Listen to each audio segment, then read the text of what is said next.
Okay, तो आपके पास है क्वेश्चन नंबर 1.34, जहाँ पर आपको बोला गया है कि कोई वेल्डिंग फ्यूल गैस है जिसमें केवल कार्बन और हाइड्रोजन प्रेजेंट है और उसमें कोई भी और गैस प्रेजेंट नहीं है। जब उसका कंबसन किया जाता है तो आपको यहाँ पर मिलता है 3.38 gram of CO2 and 0.690 gram of water. साथ में आपको यहाँ पर दिया हुआ है कि ये जो गैस है जिससे हम वेल्डिंग कर रहे हैं, इसका जो 10 लीटर है एट STP, इसका जो वेट है दैट इज़ 11.6 ग्राम। तो यहाँ पर आपको गैस का एम्पिरिकल फार्मूला और molar mass and molecular formula find out करना है। ठीक, तो जो आपका क्वेश्चन है 1.34, यहाँ पर क्योंकि बर्निंग हो रहा है, कंबशन हो रहा है, कोई हाइड्रोकार्बन है, इसका कंबसन हुआ, CO2 और H2O का फॉर्मेशन हुआ। तो किस तरह से हम इसे सॉल्व करेंगे? तो सबसे पहले देखिए कि जब आपके पास 44 ग्राम ऑफ CO2 होगा तो you will gate 12 gram of carbon. यहाँ से आपको क्या मिलेगा? 12 ग्राम कार्बन का अमाउंट मिलेगा। ठीक है, 44 ग्राम में 12 हो गया यहाँ से। दैट मीन्स अगर आपके पास 3.38 ग्राम ऑफ CO2 है तो यहाँ से आपको मिलेगा 12/44 इंटू 3.38 ग्राम ऑफ कार्बन। ठीक है, ओवरऑल इसे सॉल्व करोगे तो you will gate 0.9217 gram of carbon. इतना अमाउंट आपको क्योंकि जो प्रोसेस यहाँ पर वेल्डिंग का हो रहा है वहाँ पर 0.9217 ग्राम कार्बन बनेगा। कब बनेगा? जब आपके पास 3.38 ग्राम CO2 बन रहा होगा। तो 3.38 ग्राम CO2 में कार्बन का जो अमाउंट होगा that will B 0.9217 gram. Right, similar way क्योंकि वाटर का भी फॉर्मेशन हो रहा है तो आपको पता है कि जब आपके पास वाटर का मास, मोलर मास वाटर का 18 ग्राम, ठीक है, जब 18 ग्राम आपका वाटर होता है तो 18 ग्राम में आपके पास हाइड्रोजन की अगर हम क्वांटिटी देखें तो केवल कितना होता है? 2 gram of hydrogen. Right, 2 gram of hydrogen. और क्योंकि क्वेश्चन में दिया हुआ है आपको कि आपके पास यहाँ पर जो H2O का क्वांटिटी है वो कितना प्रोड्यूस हुआ? 0.690। क्योंकि 18 ग्राम में कितना है? 2 ग्राम हाइड्रोजन, तो 1 ग्राम में कितना होगा? 2/18, तो 0.690 ग्राम ऑफ वाटर, इसमें कितना होगा? 2/18 into 0.690 gram of water. Right, equal to, इसे सॉल्व कर दो तो आपको यहाँ पर मिलेगा 0.0767 ग्राम ऑफ वाटर। ठीक है, सॉरी, हाइड्रोजन। ठीक है, ये आपका क्या होगा? हाइड्रोजन होगा। ठीक, तो आपने निकाल दिया यहाँ पर कार्बन का अमाउंट कितना है और हाइड्रोजन का अमाउंट कितना है। तो इससे आप डायरेक्टली ये भी कैलकुलेट कर सकते हो कि जो आपका हाइड्रोकार्बन है और जिसका हम कंबसन कर रहे हैं फ्यूल के फॉर्म में, उसका टोटल अमाउंट कितना होगा। So that total amount of hydrocarbon कितना होगा? ये आपका होगा, दोनों को ऐड कर दोगे आप तो यू विल गेट 0.9217 प्लस 0.0767, दोनों को ऐड कर दो तो ये आपका होगा 0.9984 ग्राम। राइट, ये आपका टोटल मास आ गया। अब अगर हम परसेंटेज की बात करें, क्योंकि आपको मॉलिक्यूलर फार्मूला कैलकुलेट करना है या एम्पिरिकल फार्मूला कैलकुलेट करना है, तो उसके लिए आपको सबसे पहले क्या होना चाहिए गिवन कंपाउंड में, कि गिवन कंपाउंड में कार्बन का परसेंटेज कितना है और हाइड्रोजन का परसेंटेज कितना है। राइट, तो so that percentage of carbon in given compound, amount of carbon ये आपके पास कैलकुलेट करके आया, divided by total amount total amount कितना है 0.9984 इंटू 100, सॉल्व किया 92.32%। Similar way percentage of hydrogen, hydrogen का क्वांटिटी कितना है 0.0767 डिवाइडेड बाय टोटल अमाउंट आपके पास है हाइड्रोकार्बन का 984 इंटू 100। इसे सॉल्व कर दो तो यहाँ पर आपको मिलेगा 7.86%। राइट, आगे देखिए। अब आपको दोनों का, अगर दोनों एलिमेंट का परसेंटेज पता चल गया तो आप इसे एक छोटी सी टेबल बना के सॉल्व कर सकते हो। देखिए, आपको क्या करना है, एक तरफ सबसे पहले एलिमेंट लिखना होगा। यहाँ पर हमने एलिमेंट लिखने हैं और ये आपका एलिमेंट, कौन कौन से एलिमेंट है, कार्बन है और दूसरा हाइड्रोजन। यहाँ पर आप उनका अमाउंट लिख लीजिएगा, ठीक है, या परसेंटेज लिख लें।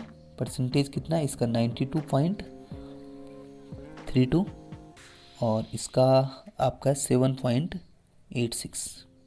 मोलर मास कार्बन का कितना होता है 12, हाइड्रोजन का आपके पास 1, ठीक, मोलर मास, ये आपका क्या है मोलर मास। यहाँ पर आपको क्या निकालना होता है, number of moles. Number of moles का मतलब मास अपॉन मोलर मास, तो that is mass upon molar mass 92.32 divided by 12 और ये आपका 7.86 डिवाइडेड बाई 1, ठीक है। तो ये आप सॉल्व करोगे तो ये आपका सॉल्व करके कितना आएगा, ये आपका सॉल्व करके आएगा, देखिए 7.69 और ये आपका आ रहा होगा 7.86, ठीक। आगे देखिए आप, यहाँ पर हमें relative number of moles calculate करने हैं। तो अप्रोक्सीमेटली अगर हम यहाँ पर बात करें तो, क्योंकि रिलेटिव नंबर ऑफ मोल्स अगर आपको कैलकुलेट करने हैं तो देखिए ये आपका 7.7 आप इसे लिख सकते हो और ये भी लगभग है। तो जो आपका लोअर यहाँ पर है, लोएस्ट वैल्यू है, उससे आप दोनों को डिवाइड करोगे तो 7.69 डिवाइडेड बाई 7.69, ठीक है, इन दोनों में से यही छोटा है और इसी से आप डिवाइड कर रहे हो तो ये आपका 1 आया। इसके लिए भी आप ऐसे ही करोगे 7.86 डिवाइडेड बाई 7.69, इन दोनों में से जो छोटी वैल्यू है उससे दोनों को डिवाइड कर दोगे तो आपके पास कितना आया 1, राइट। दोनों आपके पास 1 में आ रहे हैं, दैट मीन्स कार्बन और हाइड्रोजन का जो रेशियो है that is equal to 1:1। So that empirical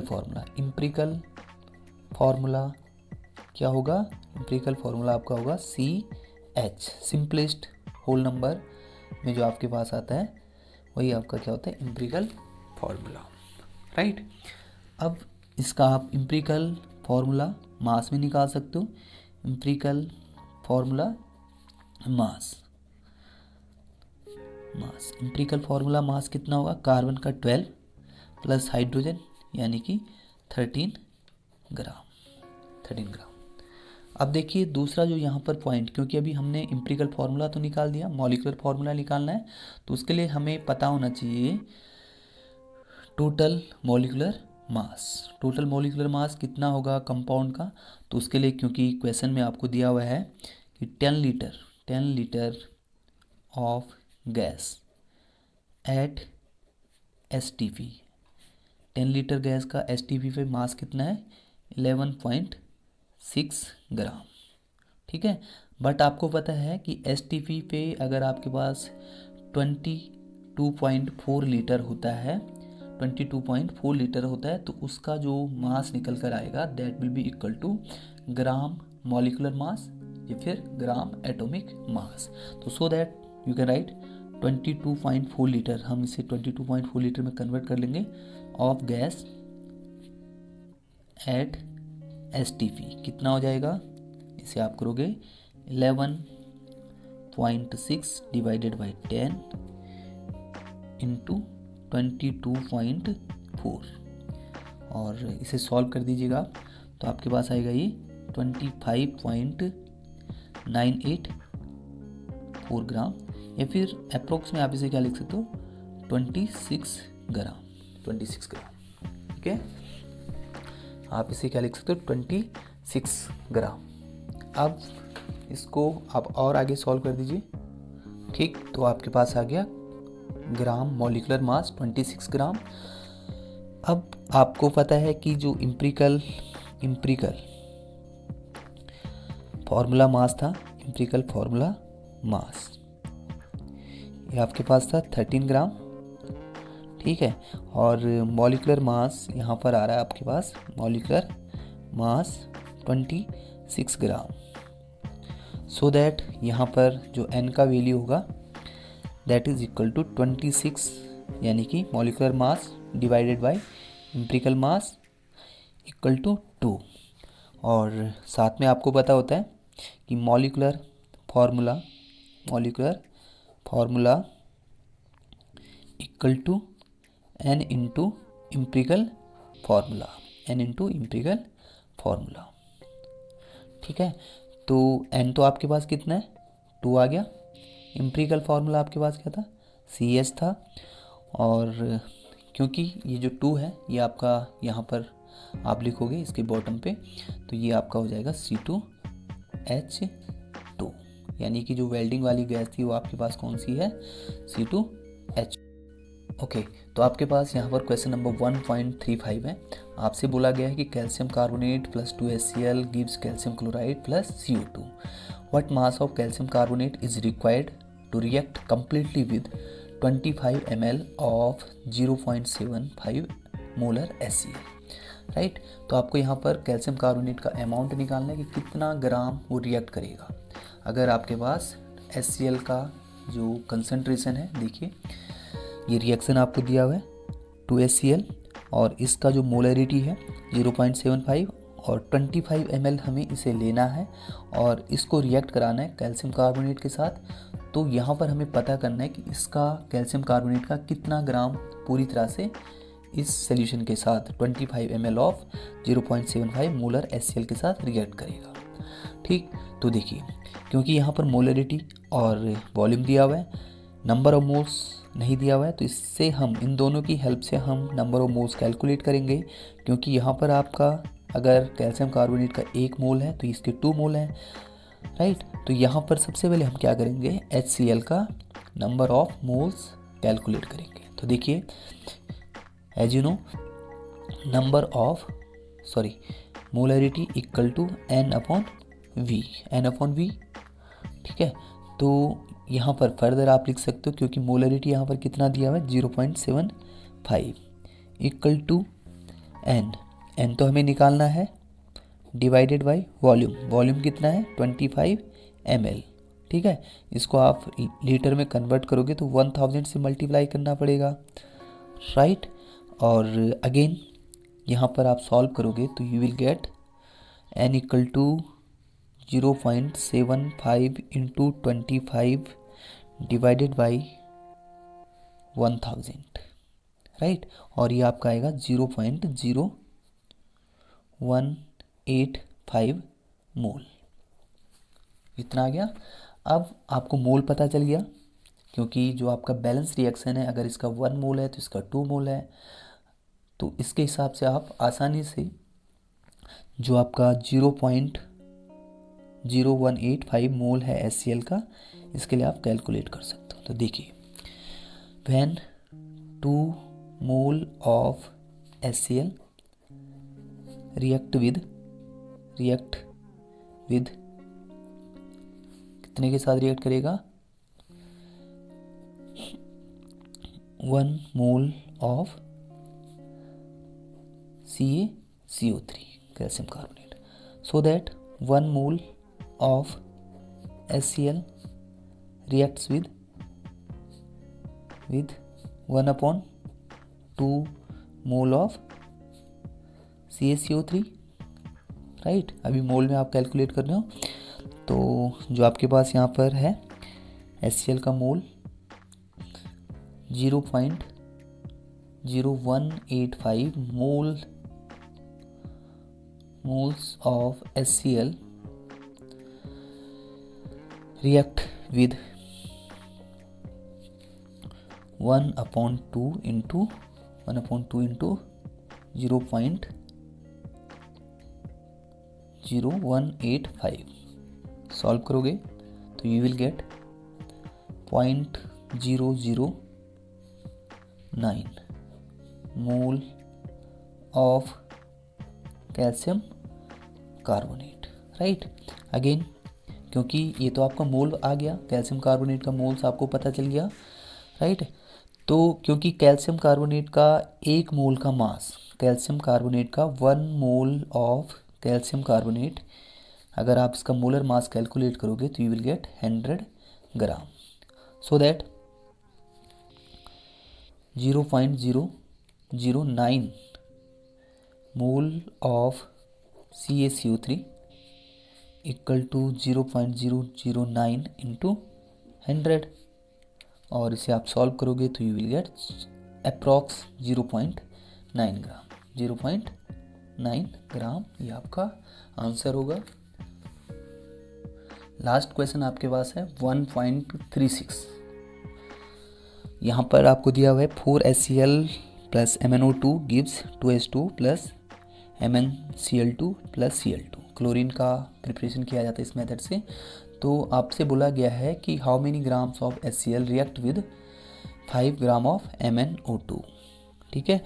अगर आपके पास 5 ग्राम MnO2 है तो इसको रिएक्ट कराने के लिए आपको HCl का कितना अमाउंट ज़रूरत पड़ेगा इस रिएक्शन के अकॉर्डिंग, ठीक है। तो देखिए अगर हम यहाँ पर देखें, इसका अगर हम मास कैलकुलेट करें, ये आपका आएगा 87 ग्राम, ठीक है, 87 ग्राम, ठीक। और अगर हम HCl का मास कैलकुलेट करें यहाँ पर, क्योंकि एक HCl का होता है 35.5 ये हुआ प्लस 1 हुआ, तो ये आपका 35.5 प्लस 1 यानी कि 36.5 हो गया। और अगर आप इसे 4 से मल्टीप्लाई करोगे, 36.5 को 4 से मल्टीप्लाई करोगे तो यू विल गेट, आपको यहाँ पर मिलेगा 146 ग्राम ऑफ HCl। तो यहाँ से आपको रिलेशन पूरी तरह से पता चल पा रहा होगा कि जब 87 ग्राम होगा तो 146 ग्राम HCl का रिएक्ट करेगा। सो दैट आप यहाँ पर कुछ इस तरह से लिख सकते हो 87 gram of MnO2 react with 146 gram of HCl, so that 1 gram of MnO2 and 1 gram of MnO2 reacts with कितने के साथ रिएक्ट करेगा, 146 divided by 87 gram of HCl। So that क्योंकि 5 ग्राम के लिए आपको कैलकुलेट करना है तो 5 gram of MnO2 reacts with 5 से मल्टीप्लाई कर दो पूरे को, 146/87 इंटू 5 कैलकुलेट करो, ये आपके पास आएगा 8.4 gram of HCl, right. 8.4 gram of HCl की हमें ज़रूरत होगी। Thank you so much.